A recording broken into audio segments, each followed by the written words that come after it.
Estados Unidos se debilita y China le disputa el liderazgo. Europa siente el frenazo y no se recupera, mientras en América Latina se prevén 37 millones de desempleados. ¿La pandemia cambiará el orden mundial? Los millones de contagiados y las decenas de miles de muertos por coronavirus no son el único rostro de esta pandemia que literalmente ha trastocado los cimientos del planeta. En un mundo donde ya no se viaja y el intercambio comercial está reducido a su mínima expresión, la única vela encendida es por el sacrificio de los médicos y el desarrollo de la ciencia. El petróleo está por los suelos y los poderosos enfilan sus críticas desde las teorías de la conspiración biológica. En el programa de hoy veremos si el desbarajuste ocasionado por el COVID-19 es solo un relato apocalíptico o si en verdad cambiará nuestras vidas para siempre. Usted está en Políticamente Correcto. Comenzamos.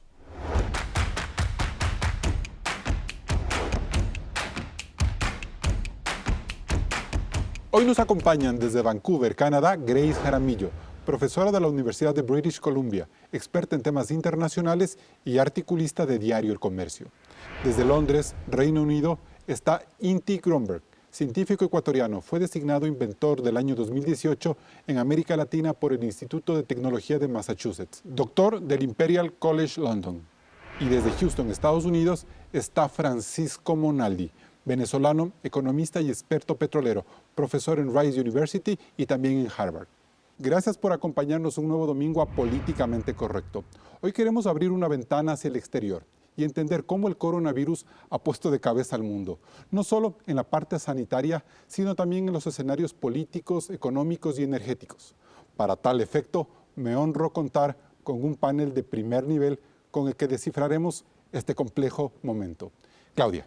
Carlos, analicemos el impacto de la COVID-19 desde los distintos epicentros de la pandemia para explicar por qué en menos de 4 meses ha dejado más de 2.600.000 contagiados y 180.000 muertes. También se recuperan más de 700.000 personas.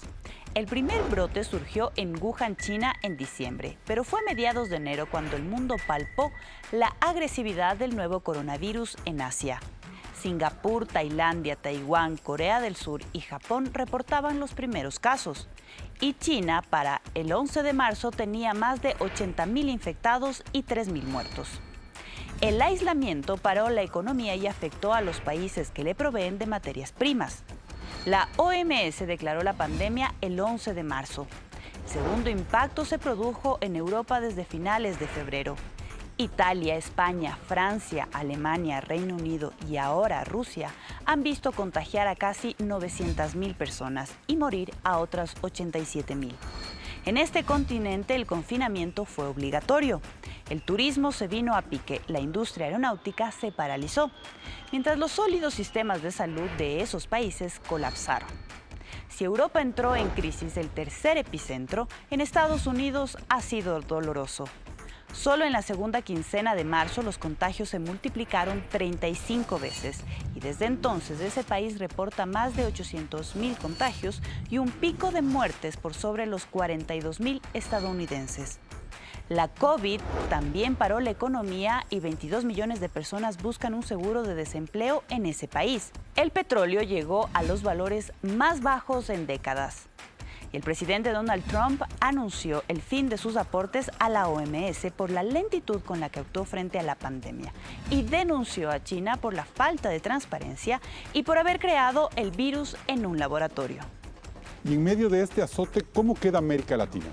Guayaquil ha vivido una pesadilla por el desate del contagio, el colapso de los hospitales y unas 5.000 muertes en la primera quincena de abril, por encima de las estadísticas.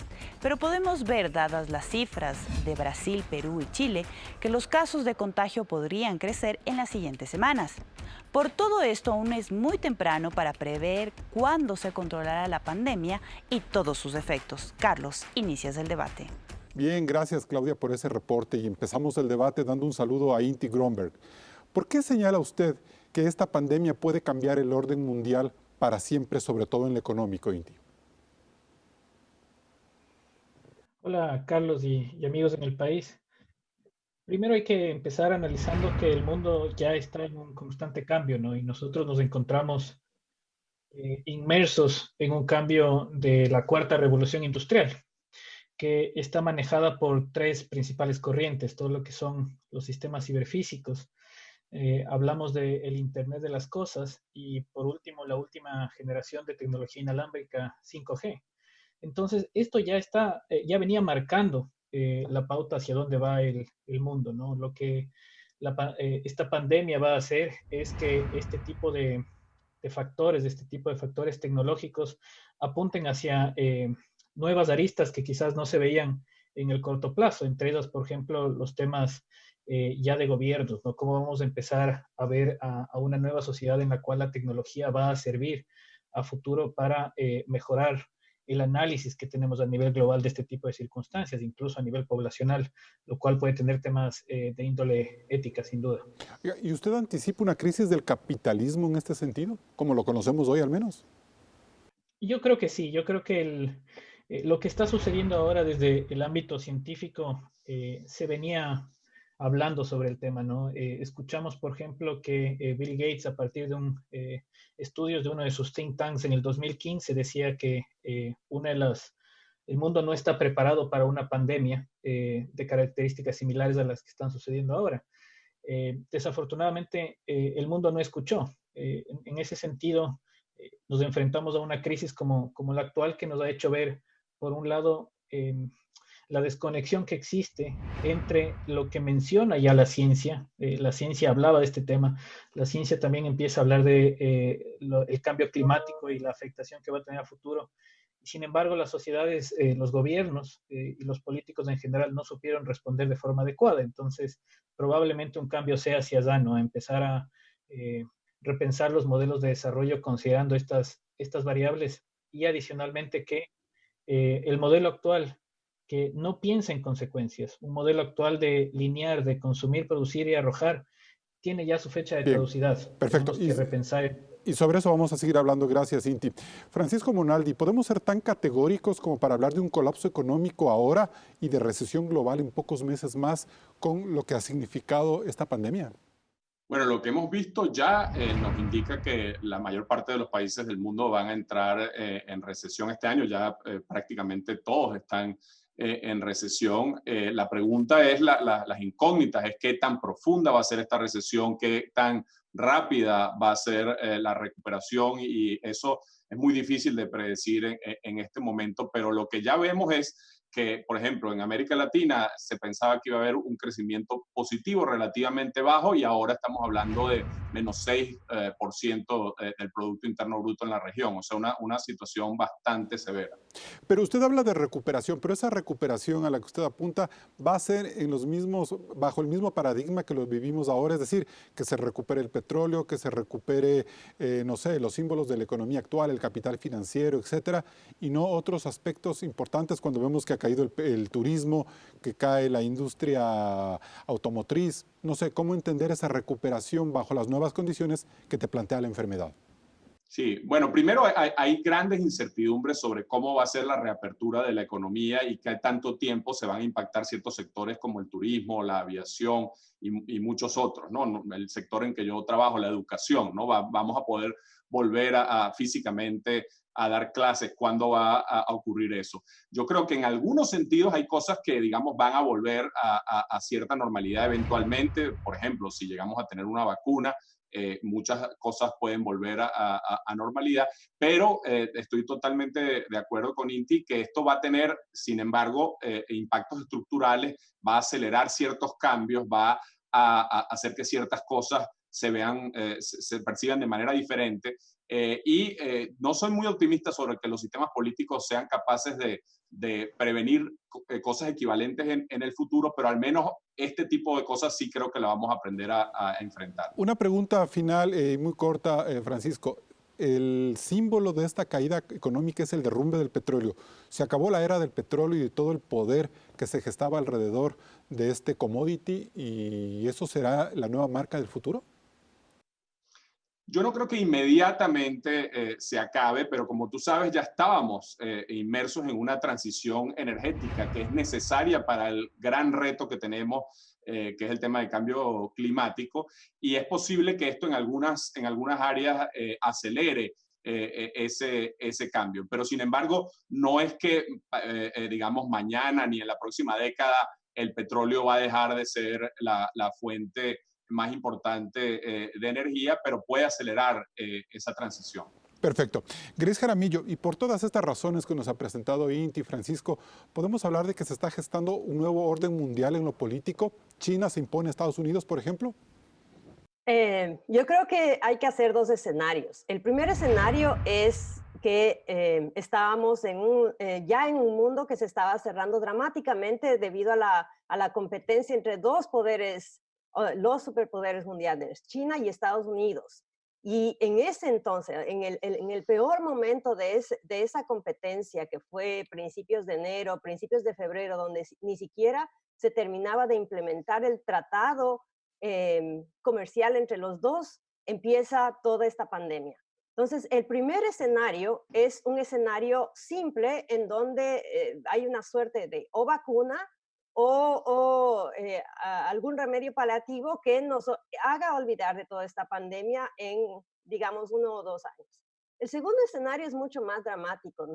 Si no hay una solución médica a este problema hasta el final de este año, la competencia, el mundo anárquico que vamos a vivir va a parecerse mucho al de los años 20, porque si vemos ahora lo que ya es cierto, es una anarquía fundamental.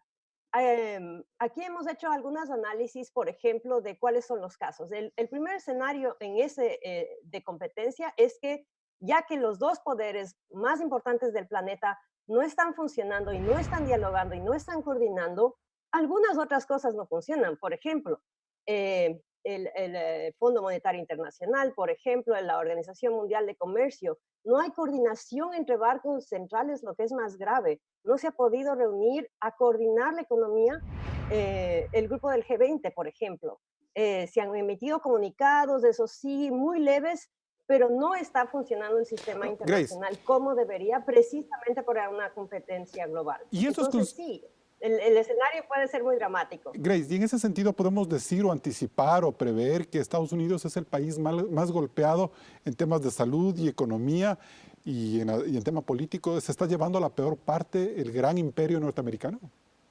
Se está llevando la peor parte porque fue el que reaccionó peor, el que no coordinó adecuadamente, no solo con otros países, sino lo que es más grave, con sus propios estados.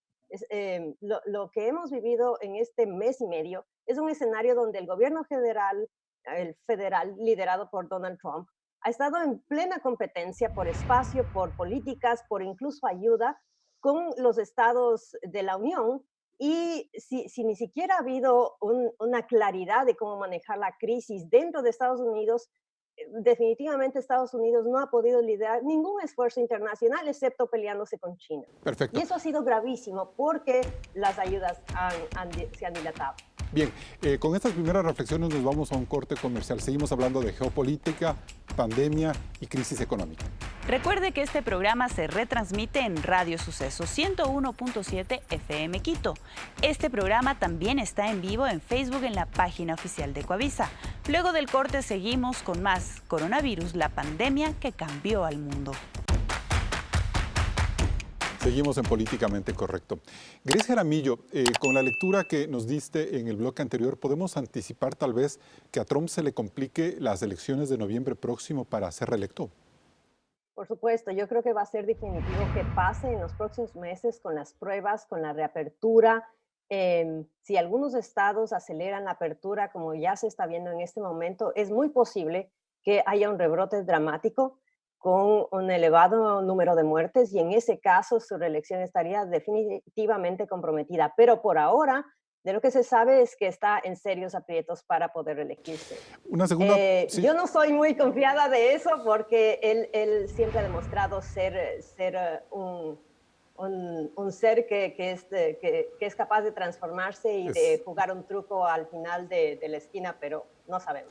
Ahora, ¿es grave el enfrentamiento Estados Unidos-China en este momento que va más allá de lo comercial, sino las acusaciones de guerra biológica, de ocultar las cifras? ¿Eso puede pasar a mayores en los próximos meses? No creo que un enfrentamiento militar, pero está siendo extremadamente grave. porque no hay colaboración científica y bueno, en esto me puede corregir Inti, pero el problema real es que los científicos no están hablando porque hay prohibición de ello. No hay coordinación. Por ejemplo, un tema fundamental para los países en vías de desarrollo como nosotros es el tema de los derechos de giro en el Fondo Monetario Internacional. Bueno, está el bloqueo de Estados Unidos porque cree que es una iniciativa de China y quiere bloquear prácticamente todo. No se reúne el Consejo de Seguridad para discutir medidas paliativas que puedan ayudar en temas de seguridad, de coordinación, etcétera. Entonces, detrás de bastidores no solo es el tema económico, que ya de por sí es grave, sino es una anarquía en general para coordinar temas elementales de ayuda económica, de ayuda humanitaria, de colaboración científica, de colaboración técnica incluso. ¿Y qué papel juega en este momento el G20 al que usted le pone el ojo? Un foro más amplio donde están más países, ¿pudiera ser como la solución a este entrampamiento China-Estados Unidos? Precisamente, Carlos, yo creo que sí hay una luz al final del túnel en este momento, es los países del G20 que no son Estados Unidos ni China y que están realmente empujando que exista una nueva mesa de colaboración, al menos por esta crisis. De hecho, en las 2 semanas recientes ha estado muy activo el famoso grupo, se llama el Multilateral de los 13. Son 13 países de medios, es decir, de poder medio, como Alemania, como Francia. Está también en América Latina, México, está Chile, Perú, Costa Rica, empujando, y Canadá, por supuesto, empujando para que se reúna el G20 y tome soluciones y empiecen de nuevo a coordinar. Y está siendo extremadamente difícil porque ni siquiera todos los países de la Unión Europea que tienen importancia en el G20 han querido hacer esa coordinación.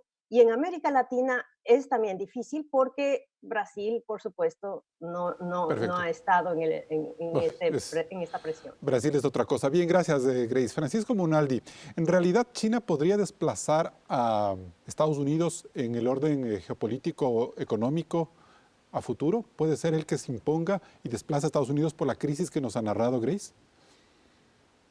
Mira, obviamente hay ciertas incertidumbres sobre qué tan rápido pase eso, pero no hay duda que la economía china, ya en términos de paridad del poder de compra, es comparable con la de Estados Unidos. Por supuesto, es un país con muchísima más población y tiene algunos retos China en el largo plazo. Por ejemplo, un tema demográfico, de que tiene, por la política de solo tener un niño, tiene un problema demográfico a futuro que puede reducir sus tasas de crecimiento y tiene otra serie de retos, pero sin embargo, coincido con Grace, en Estados Unidos en este momento tiene un problema de liderazgo muy severo y eso puede acelerar ese posicionamiento de China como la principal potencia económica mundial, porque Estados Unidos se ha retirado de su liderazgo, ha dejado de cooperar con sus principales socios europeos e incluso en Asia.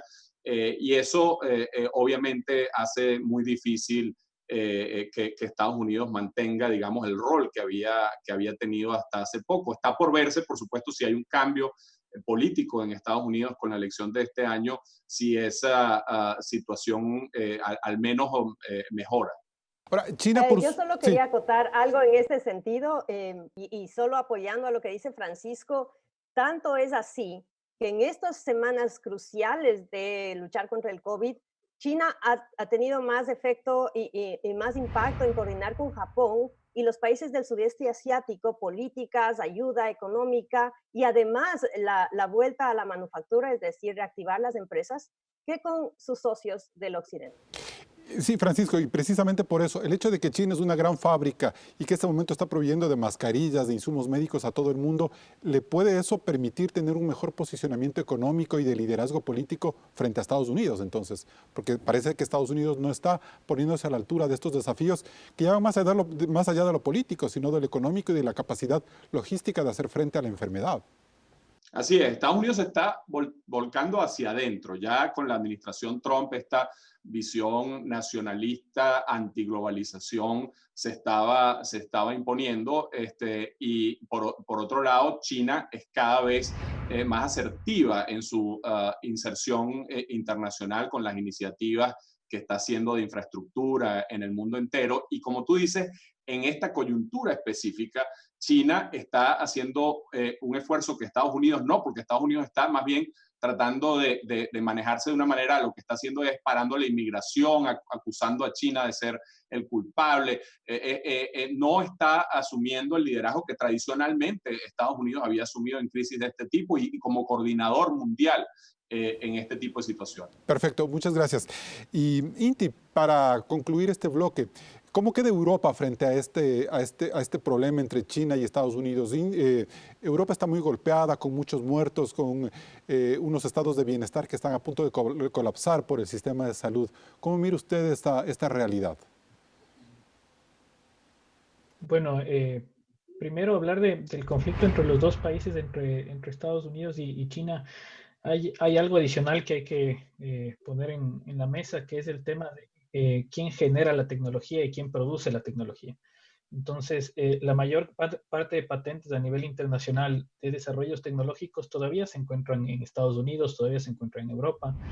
Tenemos una gran concentración en Israel, por ejemplo, en Alemania.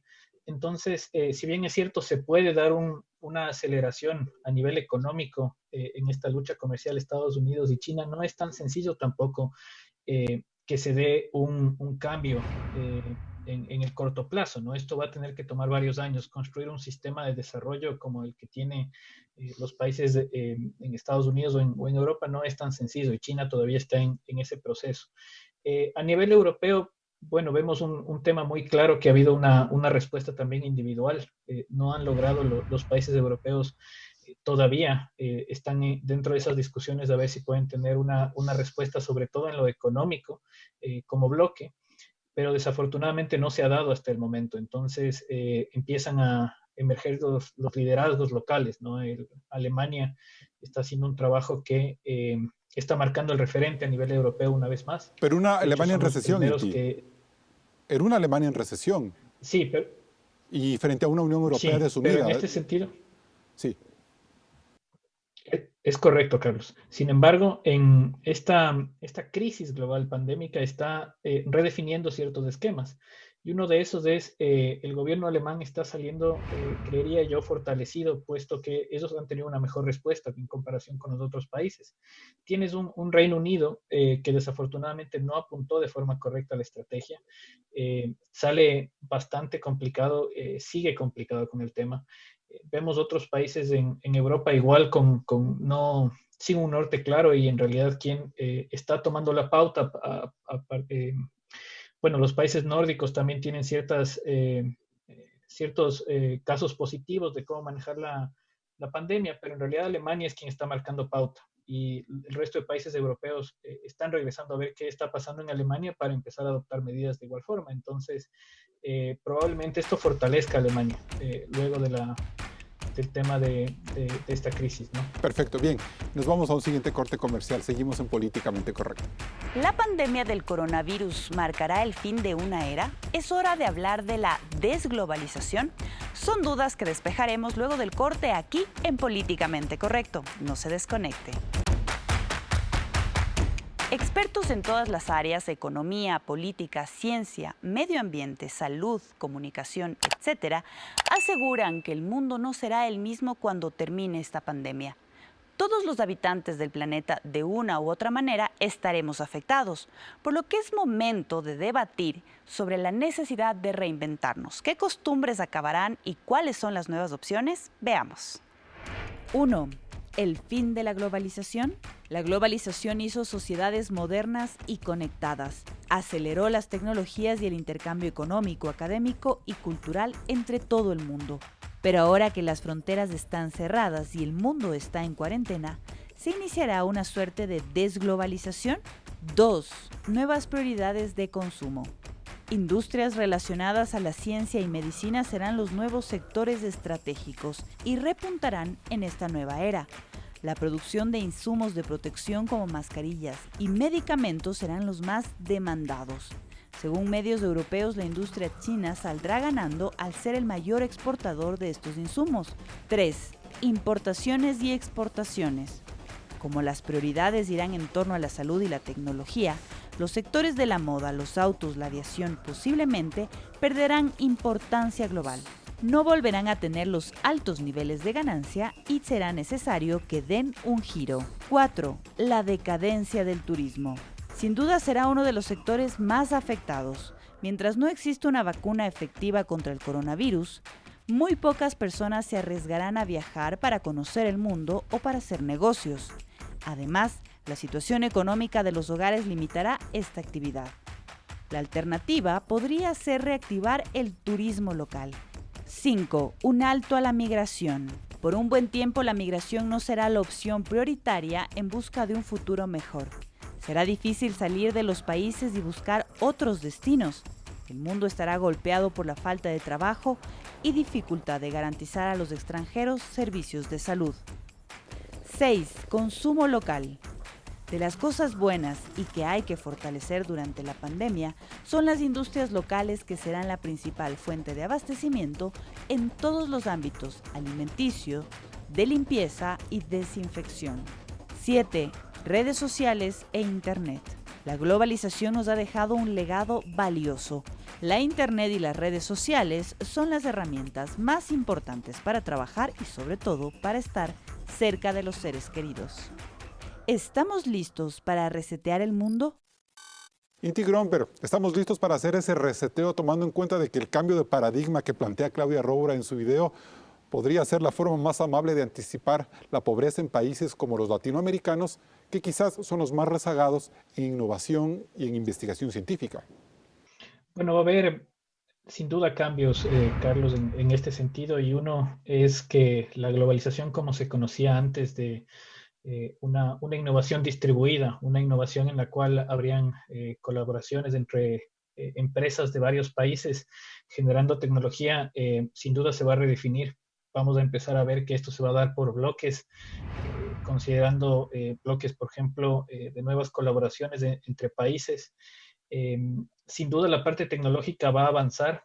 No se ven motivos por los cuales la cuarta revolución industrial y todas sus variantes vayan a tener por qué cambiar. De hecho, son motores de desarrollo hacia un nuevo sistema y con todas las consideraciones que... Esa tecnología en muchos casos, muchísimos casos, está al servicio de qué, por ejemplo, de facilitar la interconexión física, es decir, poder viajar, estar en una mañana en Europa, al otro día en Asia.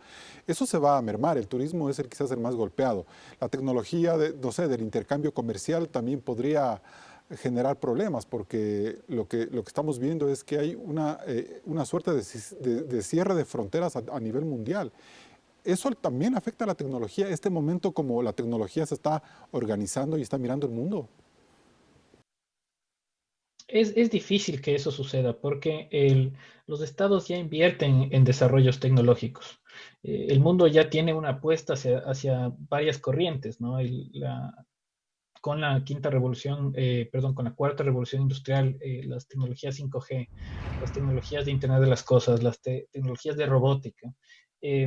Aquí hay trizones de inversión global de todos los actores de países desarrollados. Entonces, pensar que todo el sistema global va a cambiar ese rumbo, va a dejar a un lado todo ese tipo de inversiones, es complejo. Lo que probablemente suceda es hacia dónde se van a dirigir esas tecnologías. Entonces, ahí sí vamos a ver que esas tecnologías como la 5G, por ejemplo, va a ser enfocada más hacia temas de manejo de datos a gran escala, por ejemplo, temas relacionados a mejorar los sistemas médicos. Sin embargo, hay ciertas premisas que no van a cambiar tan rápidamente porque son desarrollos que tienen años y tienen ya una vasta cantidad. Inti, una respuesta súper corta. ¿Y qué va a pasar con América Latina? Porque nosotros estamos rezagados a este boom tecnológico y somos consumidores de lo que buenamente se produce en otros mundos. Pero ¿qué va a pasar con nosotros frente a ese desafío tecnológico? Bueno, es triste decirlo, ¿no? Pero Latinoamérica vive en un oscurantismo tecnológico. Latinoamérica, siendo la región más biodiversa, con un potencial enorme en ese sentido, también es la región más inequitativa, ¿no? Y una región que muchas veces países como el Ecuador, desafortunadamente, ni siquiera entendemos en qué parte de las revoluciones industriales nos encontramos. no entendemos qué es el desarrollo de esta nueva generación de economías con la tecnología como un puntal. Entonces, dependerá mucho de nuevos liderazgos que tengan un entendimiento claro de qué significa este nuevo mundo con la tecnología y con la industria como puntales de desarrollo, ¿no? Perfecto. Grace Jaramillo, precisamente adaptemos esta idea de INTI para hablar de lo que dice la CEPAL. Advierte un decrecimiento del 5%, del 6% para América Latina y se prevén 37 millones de personas desempleadas y que van a ir a la pobreza. ¿En qué espacio global estamos discutiendo la realidad de los latinoamericanos para abogar quizás por un plan Marshall para nuestra región? Lastimosamente es muy tarde para abogar un plan Marshall cuando estamos fuera de la discusión. Tanto América Latina como África están en este momento fuera de la discusión global de qué hacer y los esfuerzos multilaterales que han salido de América Latina están tratando de colgarse un poco cada cual por su rumbo. Estoy hablando de Perú, Colombia, Chile, Costa Rica por su lado y México, por supuesto, por su lado. Pero retomando el tema de INTI, yo creo que hay una oportunidad del optimismo.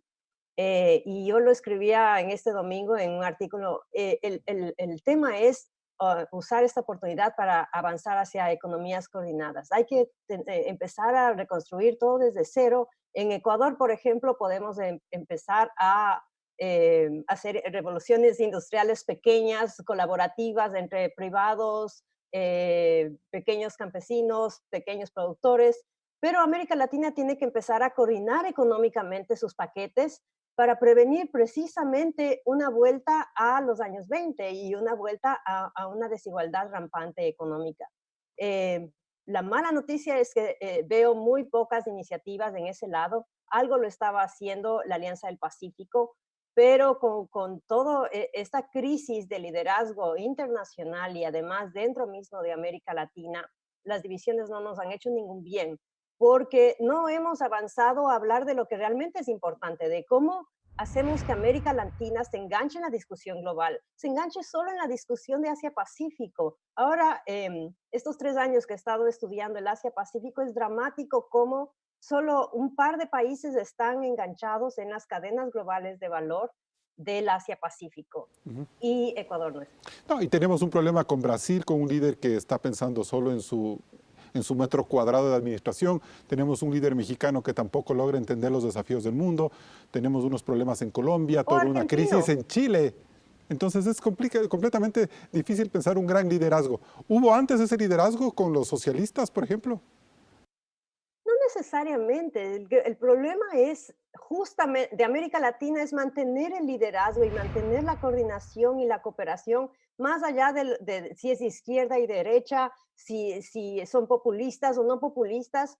Las economías o la coordinación política y social no se forja en el corto plazo, se forja en muy largo plazo. El ejemplo es de Europa, el ejemplo es del Asia-Pacífico. En este momento están coordinando democracias y no democracias, sistemas autoritarios y semiabiertos como Singapur.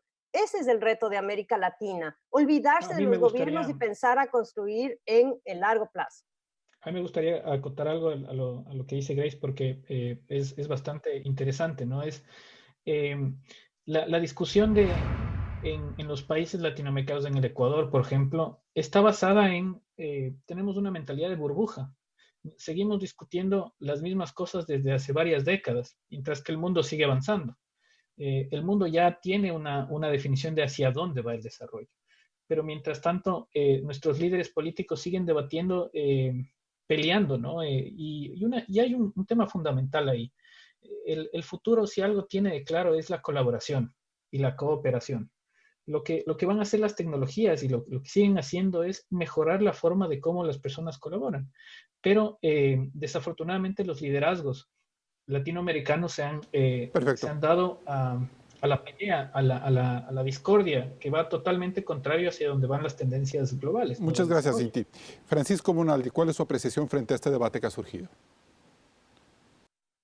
Sí, bueno, yo coincido con ustedes en que a mí me preocupa muchísimo la falta de liderazgo en América Latina. Los países se están viendo al ombligo. López Obrador es un presidente que no ha salido de México desde que es presidente. Bolsonaro, como decían, está en otra cosa. Parte de lo que pasa también en la región, y volviendo a tu pregunta de si antes hubo un liderazgo, es que durante el periodo de precios altos, Latinoamérica vivió una década dorada, simplemente porque los precios de los commodities estaban muy altos, llevados por China.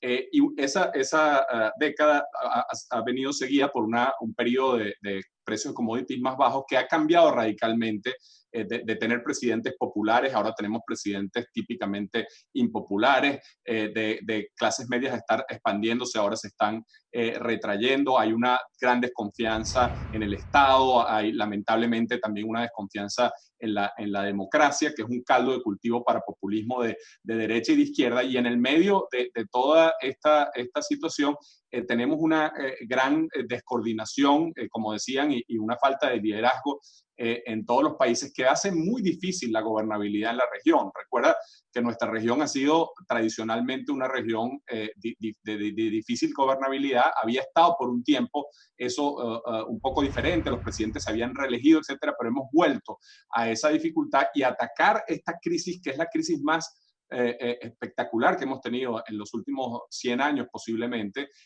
requiere que nos pongamos de acuerdo tanto entre países como dentro de los países. Y lamentablemente eso no es lo que está pasando. Bien, nos vamos a un siguiente corte comercial y dejamos estas preguntas en el aire. ¿Qué está haciendo América Latina por enfrentar esta pandemia? La caída del precio del petróleo alarmó a todos los países. ¿Qué significa y cuáles son las consecuencias para la economía ecuatoriana? Lo analizaremos luego del corte. No se desconecte, regresamos enseguida. Difícilmente procesaremos los desafíos que tiene la humanidad si no entendemos lo que ocurre en Ecuador, cuya situación es profundamente delicada. El confinamiento en el país, que lleva más de un mes, ha paralizado la industria y el comercio en un 80%, por lo que se espera una dramática caída de la recaudación tributaria y la posibilidad de que se dispare la cifra de desempleados. La crisis global ha tumbado nuestros productos de exportación, el camarón en un 20%, banano y cacao en un 30% y las rosas en un 90%. El sector atunero trabaja con la capacidad instalada del 45%. Como si esto fuera poco, está el petróleo, cuyo barril se presupuestó para este año en $51, pero ahora se cotiza a menos de $10. En un país con sus oleoductos paralizados por la grave rotura en la zona de la cascada de San Rafael y los daños en la refinería de Esmeraldas.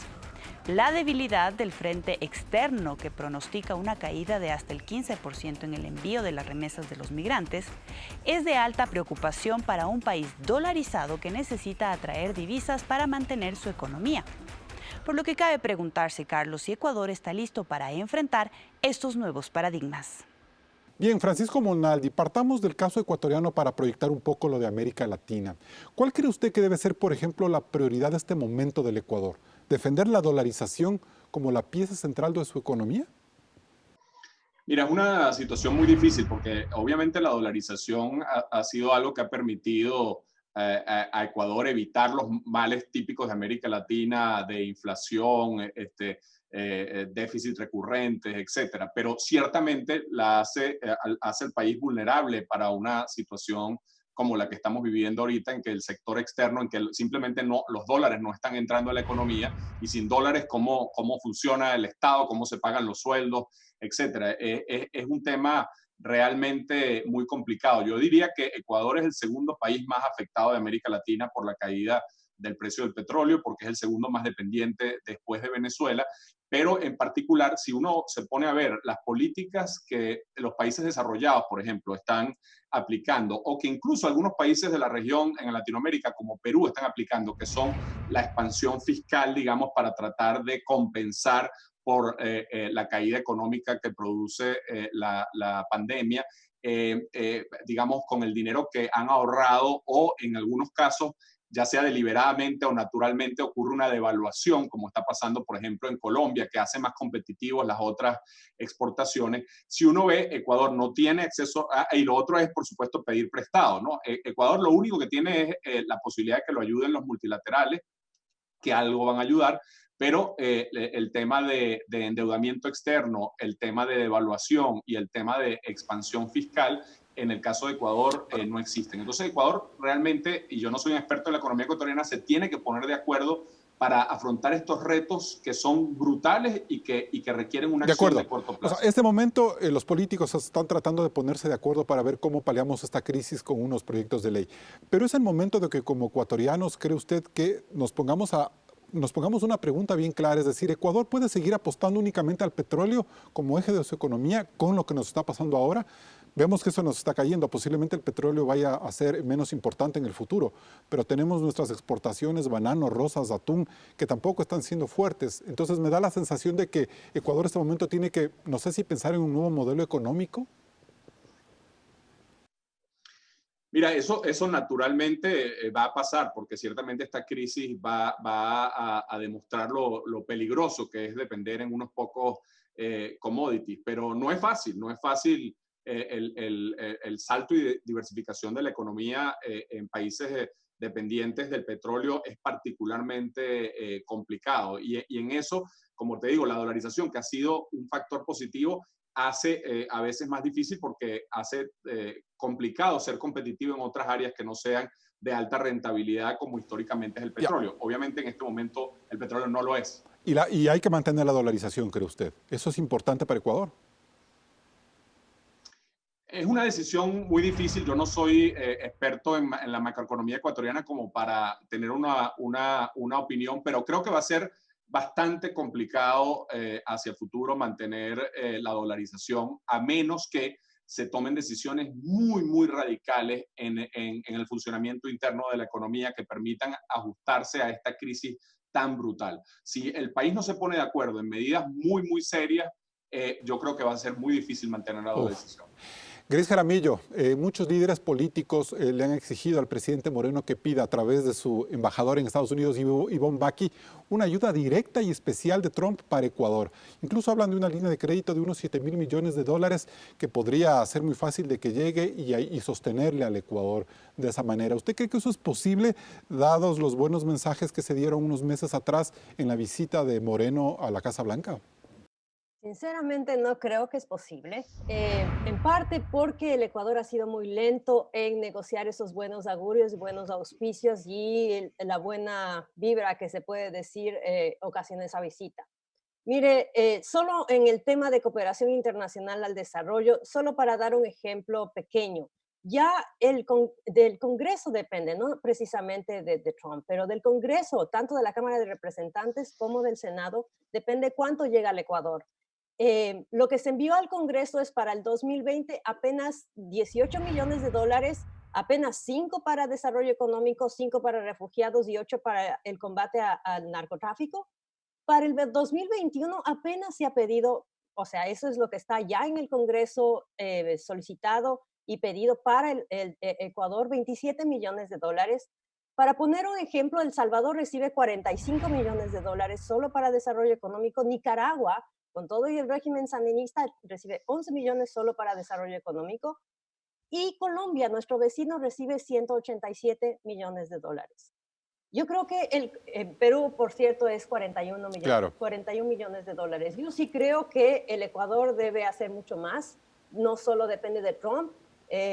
A pesar de todo lo que está pasando en Estados Unidos, sigue siendo institucionalizado Estados Unidos. Usted tiene que convencerle al Congreso de mayoría, en este momento en la Cámara de Representantes, de mayoría demócrata, que debe dar dinero al Ecuador después de todo lo que hemos hecho.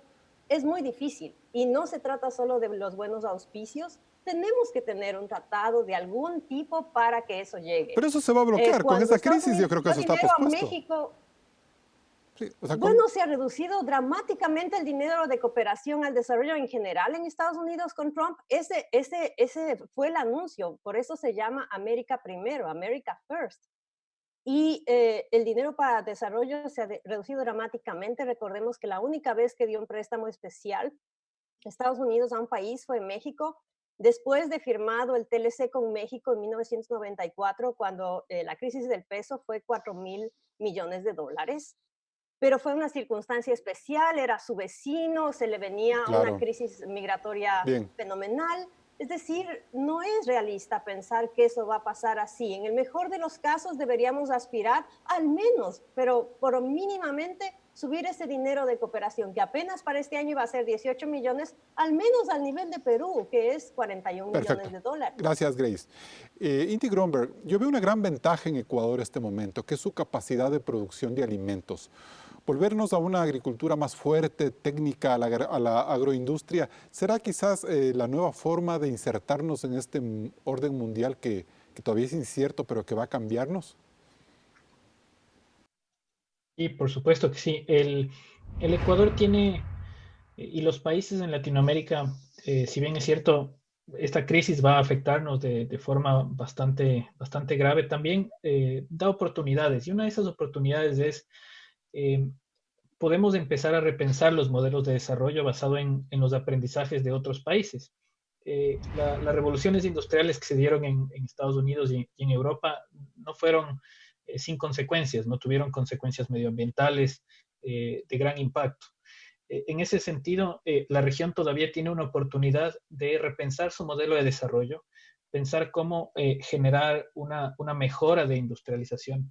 Creo que es difícil pelear la tesis mundial de que el mundo está yendo hacia la adopción de tecnología en todo el campo. Eso es la cuarta revolución industrial, ¿no? Encontrar tecnología incluso en dispositivos en la agricultura, ¿no? Entonces, pero nosotros tuvimos un crecimiento que no ha sido como esos países. Primero hay que entender eso, que los cambios de la revolución industrial 1 a la 4 a nivel de países desarrollados se dio de forma homogénea. En países como el Ecuador esto es heterogéneo. Entonces tenemos todavía ciertos grupos industriales o ciertos grupos de producción como la agricultura, que en muchos casos la Sierra Central, la Sierra Norte, todavía no han llegado ni siquiera a la primera revolución industrial. Entonces ahí hay oportunidades de desarrollo. En ese sentido, y tenemos de dónde aprender. Si empezamos a mirarnos nosotros mismos y ver cómo casos como el del Salinerito en Salinas de Guaranda, con los sistemas de producción comunitaria, permiten generar esos modelos de desarrollo. Perfecto. Entonces, sí hay oportunidades en ese sentido, Carlos, y es que nosotros empezamos también a repensarnos, a Bien. entender hacia dónde va el mundo, pero también analizar que tenemos un potencial de proteger nuestra biodiversidad. Perfecto, bien. Nos vamos a un siguiente corte comercial y volvemos con las conclusiones. Entramos en la etapa de conclusiones. Inti Gromberg, ¿podemos decir que América Latina y el Ecuador en particular tienen salidas frente a la pandemia y a la crisis económica que de esta se deriva? Yo creo que sí, pero hay que cambiar la mentalidad actual, ¿no? Hay que pasar de un debate de discusión interna simplemente del lado político, de tendencias hacia modelos de desarrollo. El Ecuador, por ejemplo, es el país más emprendedor de la región en Latinoamérica, 5 años seguidos, y esto ha sido satanizado cuando no debería ser así, porque en otros países, por ejemplo, las personas cuando enfrentan crisis no emprenden. En el país hay ese potencial, Carlos, y las pequeñas empresas, los emprendimientos, cuando son apoyados por sus modelos económicos, generan estos emprendimientos que crecen muy rápido y a su vez empleo. Entonces, ahí existe ese potencial en el país y también empezar a revisarnos en varios temas como la agricultura, como tú bien comentabas, la bioeconomía. Hay que empezar a apuntar hacia allá. Francisco Monaldi, ¿qué es lo políticamente correcto? Mira, yo creo que vivimos una situación sin precedentes en la región que tiene que buscar ideas nuevas en cómo enfrentar esto desde el punto de vista político. La realidad económica es avasallante, el colapso del precio del petróleo es inédito, va a tardar tiempo en recuperarse, va a tardar tiempo en recuperarse la economía global y eso obliga a los países latinoamericanos y en particular a países como Ecuador que son dependientes del petróleo y que enfrentan una situación más difícil que otros países que van a tener una recesión peor que la de otros países. Eso requiere un acuerdo nacional de cambio drástico de políticas que lamentablemente si es utilizado por actores políticos para tratar de tomar ganancia, va a ser una situación muchísimo más difícil y no van a poder salir fácilmente del hoyo en que estamos. Grace Jaramillo, su conclusión. Uno, ir hacia un capitalismo coordinado, colaborativo, que empiece a coordinar entre actores. Y dos, no desconectarnos del mundo, realmente no perder esta vez el tren de la historia y tratar de encadenarnos con la tecnología, con la globalización, con el comercio y con las grandes tendencias internacionales, converger también internacionalmente. En el programa de hoy he querido tener una visión urgente de cómo el mundo mira el impacto de esta pandemia. Si bien se prevé una recesión económica global y un comprensible temor de las personas por contagiarse, aún está por verse si esta realidad cambiará a la humanidad en el largo plazo. La disputa entre Estados Unidos y China tomará dimensiones quizás más agresivas, mientras que la economía tendrá que revalorizar áreas hasta ahora relegadas. Frente a esa incertidumbre está Ecuador, con su aparato productivo diezmado, con poquísimas opciones de crecer y sin saber si será urgente un cambio total de sus estructuras para insertarse en un planeta diferente. Si nuestras élites no son conscientes de estos desafíos inmediatos, podremos condenarnos a varias décadas de postración. Exijamos acuerdos y debates constructivos. Hasta el próximo programa. El mundo ya cambió y nos tenemos que acostumbrar a las nuevas necesidades y prioridades. Es momento de resetear el paradigma y mejorar la estrategia. Ecuador debe estar a la altura. Nos vemos el próximo domingo.